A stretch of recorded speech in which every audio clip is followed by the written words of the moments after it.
Does grilling your brisket before smoking it make it taste better? I tested it out and I thought it would ruin my brisket, but the results were actually very surprising. So should you try this old school cowboy method at home? That's what we're gonna find out in this video, so let's get smoking.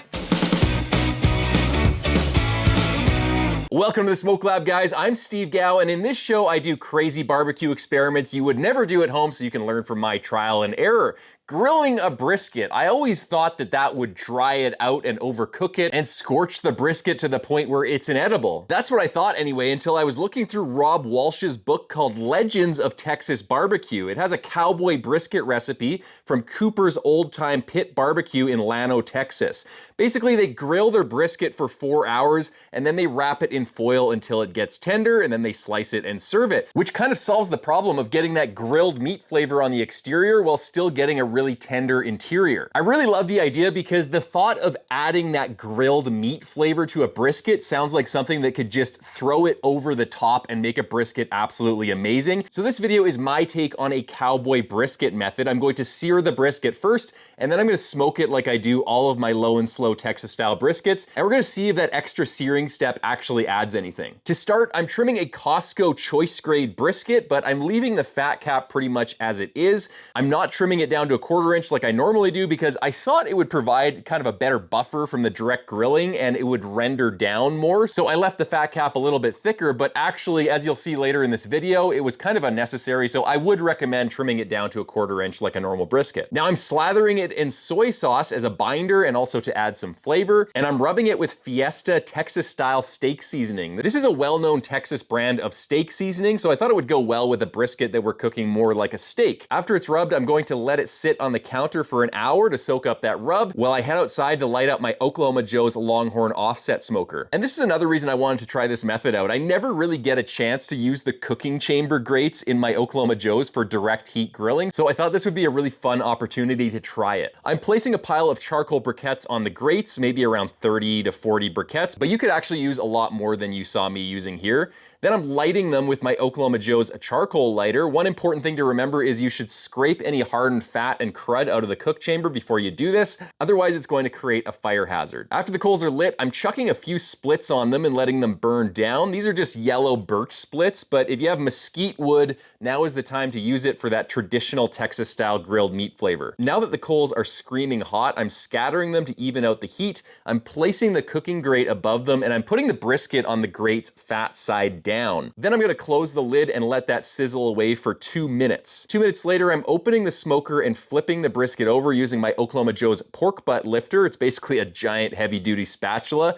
You can see how the fat cap is getting a nice sear on it, but it's not burnt to a crisp. That's exactly what we're going for. Now I'll close the lid again and let the bottom of the brisket sear for 2 minutes. And after 2 minutes, we're flipping it again, and you can see how the bottom is getting a nice sear. That Maillard reaction is going strong and starting to develop, and we're starting to develop a seared steak texture, but we're not burning it too badly. Another 2 minutes later, I'm flipping it once again, and we're getting some really nice sizzle and rendering on the fat cap, and it really smells like I'm grilling steaks or hamburgers. It smells absolutely amazing. Another 2 minutes later, I'm flipping it again, and I'm gonna flip it 4 more times for a total of 7 flips, 2 minutes each. That means 50 minutes of grilling total, but you could go longer and shorter depending on how hot your coals are. If your coals are really hot and you're getting a lot of that burnt fat smoke coming off the smoker, then you might want to flip it every minute. And if you have less coals and it's colder and it's not sizzling as much, maybe you want to do 5 minutes aside. And maybe you want to continue flipping it for an hour instead of 15 minutes to really get a seared surface. It's totally up to you. Now I'm going to transition to low and slow smoking by sliding the grate and brisket to the left side of the cook chamber fat cap up, point to the firebox,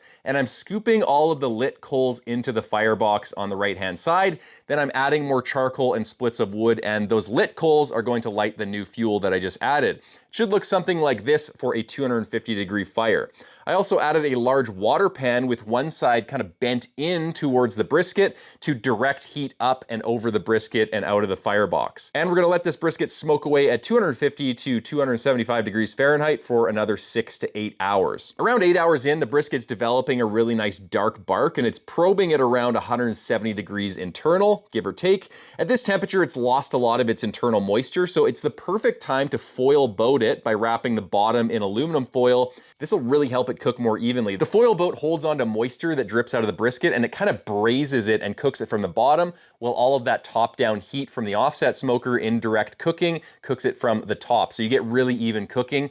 If you wrap it in the foil boat a little bit too early, like around 155 degrees Fahrenheit, then you'll get a lot of moisture filling up the foil boat. And if you leave it in there really full, then it can actually overbraise and overcook the bottom of your brisket and give you more of a pot roasty flavor. So that's why we wait until 170 degrees internal. The brisket has lost a lot of moisture. That's the point when we foil boat it. Now fast forward another 4 hours, so around 12 to 13 hours into the cook, depending on how long you seared it for at the beginning, and you're looking for it to be probing at least 195 degrees internal everywhere you probe. And it's not necessary, but I also like to put on nitrile gloves over top of cotton gloves underneath, and I poke my fingers up into the bottom of the brisket. The fibers should kind of give way a little bit. If it's super hard like a bouncy ball and the fibers are pushing back on you and you can't get your fingers in there at all, then it probably needs another 30 minutes or so. So after it hits 195 internal, I'm laying down some tallow and clarified butter over aluminum foil, wrapping the brisket up tightly, and then I'm holding it at 150 degrees Fahrenheit for the next 18 hours. You can use your oven for this. Most ovens can be calibrated down to 150, just check your manual, or you could use a holding oven, turkey roaster, sous vide machine, electric smoker,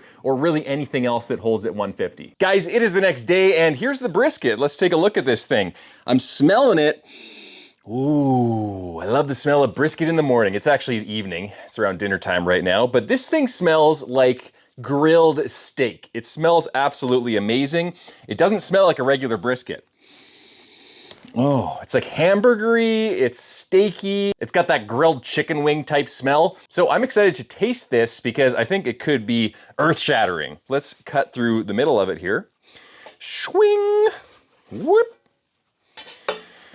And I'll give you guys the classic double-decker brisket shot. Oh my, look at that. That is, you know what? Just looking at that huge chunk of fat right there, I didn't really trim that very well, did I?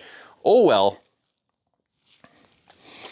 Let's dip that in a little bit of board tallow, just to prevent it from oxidizing. And now I'm gonna start making some slices of the point. Let's start right here, actually. I'm gonna get some better slices on that side. This was a huge chunk of fat that I didn't trim out that just kind of fell off when it was wrapped, so I just removed it before I put it on the board. Okay, it's slicing pretty easily.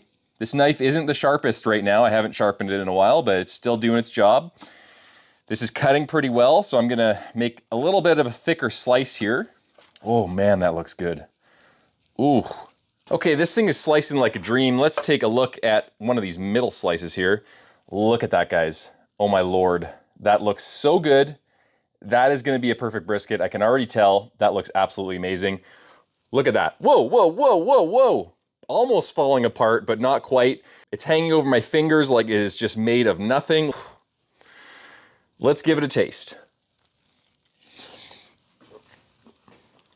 It's very good. It's a perfectly cooked brisket, so I'm glad that the grilling part of this cook didn't dry it out or overcook it or something like that. It's really good. I'm gonna taste a piece of the bark that fell off. Tasty. It just has a little bit of a je ne sais quoi. There's something about this brisket that is a little bit different than normal, and it's got that grilled meat taste, that taste that you get when you grill a steak over an open fire.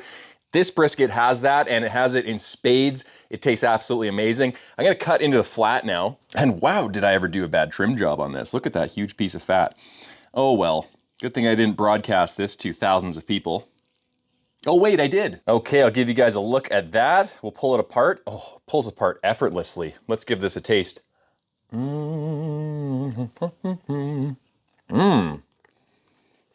That's good. The flat is perfectly cooked. I'm really surprised, actually. I thought that grilling it first would definitely dry out the exterior bark or leave some sort of hard, tough, jerky-like skin on it, but it didn't. It seems to have backed off a bit when it was wrapped and it rehydrated, at least the exterior did. And that Fiesta seasoning is really steaky, really delicious. And now let's take a look at the very tip of the flat here, because this thing always gets dry and inedible, but actually, that ain't too bad. Look at that. That's pretty juicy still. I mean, again, I could have trimmed that down a little bit better. Pull that apart. It's good, it's tasty, it's steaky. It's definitely steaky. So conclusions on this. Should you grill and then smoke your brisket? I think that it does improve the taste of the brisket. It makes it taste a little bit more steaky. It has a little bit of grilled meat flavor added to the smoky flavor and the tenderness of the brisket. I really like it a lot. Would I do it every single time I cook a brisket? Would I change the way that I normally cook a brisket and adopt grilling as a first step? Not all the time, but I think if you really want to serve up a brisket that's a little bit different to someone and have them say, "What did you do to your brisket? It tastes absolutely amazing. What is that flavor?" And have something that is a little bit extra and different, that I think this technique would be awesome and it'll make you very happy. But let me know what you guys think. Would you grill and then smoke a brisket? Let me know in the comment section below. And let me know if you have any other ideas for experiments on the show. Don't forget to subscribe to the Oklahoma Joe's YouTube channel. I will see you in the next video, and until next time, happy smoking.